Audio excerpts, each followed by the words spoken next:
Thank you, Mr. Chairman. Senators, I'm Luis Figueroa, Chief of Legislative Affairs for every Texan, and we are in opposition to the committee substitute for House Bill 4.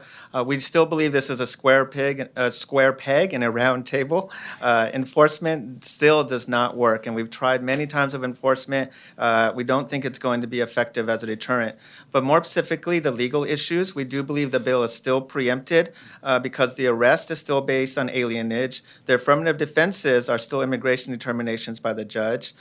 Taking someone to a port of entry isn't the federal process. There's a detainer process, as Senator Hinojosa has pointed out. And we are now making this a deportable offense, which isn't consistent with federal law. Secondly, the due process violations. This is a post-conviction we're effectively making a post-conviction deportable offense without any due process in front of an immigration judge because we are ordering the person to be essentially removed by federal authorities upon completion of their conviction, which I believe has some due process issues.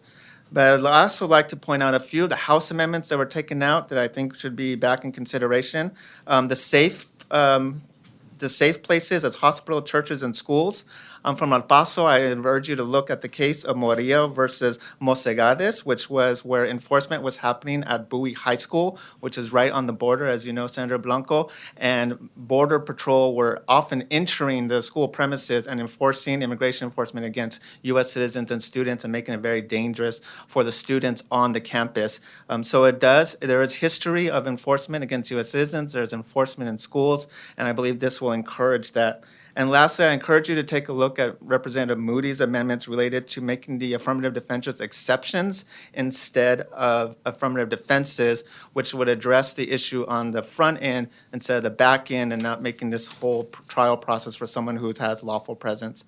So thank you for your time. I appreciate your efforts to make the bill better, but we still think we have a lot of work to do. Thank you.